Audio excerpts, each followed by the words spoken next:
Hello students, now we will study about constitutional provisions for other backward classes, minorities and women in our country. The first one we will study about other backward classes. So, other backward classes are such backward classes other than scheduled caste and scheduled tribe may be specified either by the central government or by the state governments from time to time for the purpose of making reservations for appointment in any post across the public sector. We are also going to have reservation in terms of public sector, politics and so on. Now, let us discuss about the articles or provisions meant for other backward classes. The first one is Article 15 Clause 5. It was amended in the year 2005 and it allows the state to make special provisions for backward classes for admissions into private educational institutions, aided and even unaided. We have seen that there is a reservation even in the private educational institutions, and as a part of corporate social responsibility, even the private educational institutions have to allocate certain number of seats for the below poverty line family life. Article 16 Clause 4 states that the state can reserve vacancies in public services for the backward classes of the state that are not adequately represented in the public services. Article 16 Clause 4b allows the state to consider unfilled vacancies which are reserved for the backward classes. If there is any unfilled vacancy, that will be advertised for 3 times, even though if there is no candidate to be filled at the time, that may be forward to the other roster point. Article 340 permits the president to appoint a commission to investigate the condition of socially and economically backward classes and table the report in the parliament for the betterment of these backward classes. There is a statutory provision for other backward classes which include the National Commission for Backward Classes Act of 1993, the National Backward Classes Finance and Development Corporation. Now, let us discuss about the constitutional provisions which are meant for minorities. The communities which have been notified as minority communities by the Government of India, Ministry of Minority Affairs are Sikh community, Muslim community, Christians, Zoroastrians, Buddhists, Jains and so on. And this is based on the religion, language. This is going to determine the cultural entity of a community. Article 14 of the Indian Constitution has granted every person equality, or every person is treated equal before the law, and the state shall not deny any person equality in terms of all the laws which are there in that particular society. Article 15 prohibits any sort of discrimination on the grounds of religion, race, caste, sex or birth of place across the country. Article 25 provides freedom of conscience and free profession, practice and propagation of religion, and it also includes the minorities.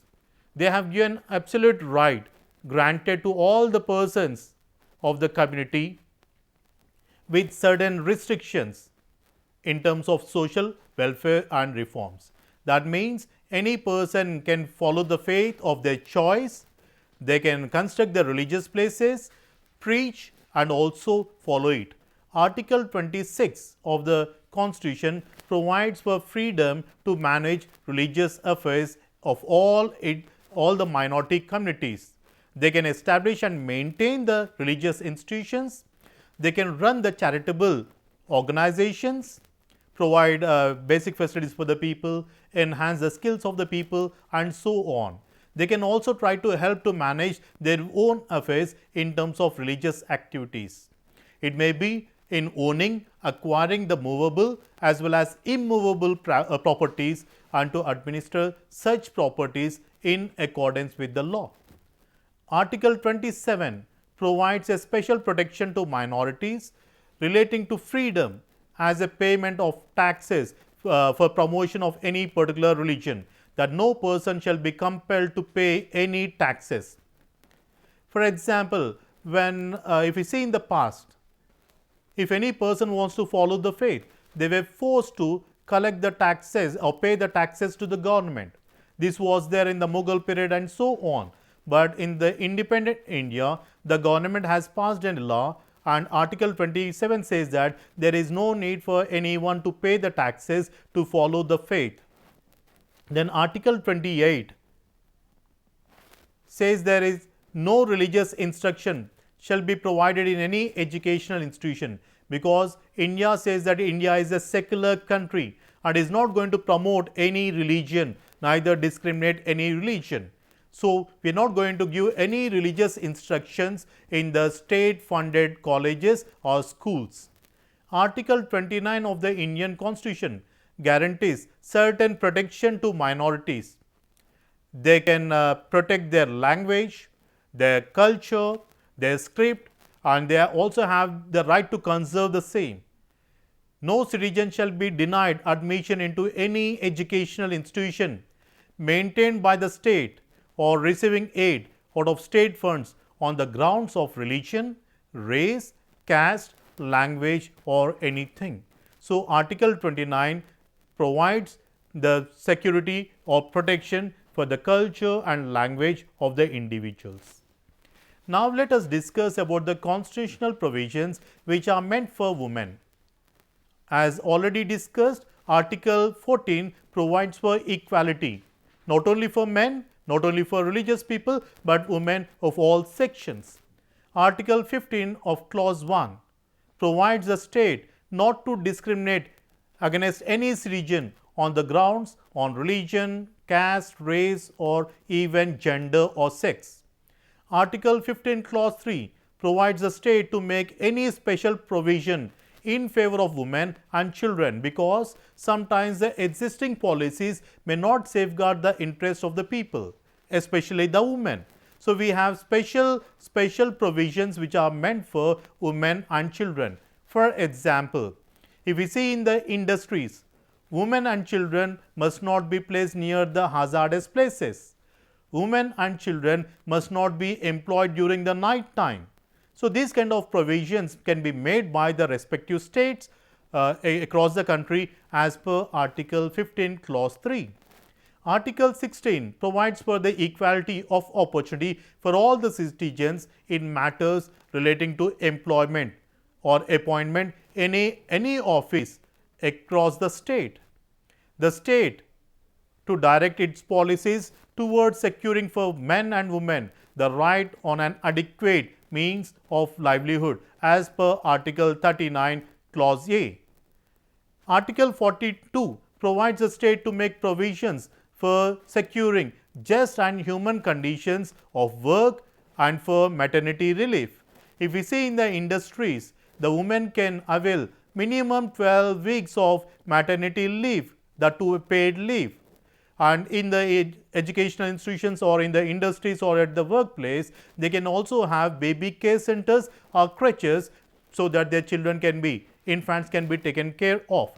Article 46 provides the state to promote with special care the educational and economical interest of the weaker section, including women. Article 47, it states that the nutrition levels of the individuals, the standard of living should be improved. Article 51A tries to promote the harmony and the spirit of common brotherhood. Article 243 Clause D3 provides that no less than 1/3 of the seats must be reserved in the electoral bodies at the panchayat level, in the assembly. Recently, there was a bill placed in the parliament for reservation 1/3 of seats to be reserved in the parliament too. Article 243 D4 provides for 1/3 of the reservation in terms of chairman in the panchayats for the women. Article 243 T3 provides not less than 1/3 of seats reserved for women for scheduled caste, and 243 T. Clause 4 provides for reservation of office for chairperson in municipalities for the scheduled caste, scheduled tribe and women. So, these are the facilities which are meant for women in the Indian society. As of now, we have studied the provisions which are meant for minorities, for the other backward classes and for the women. Thank you.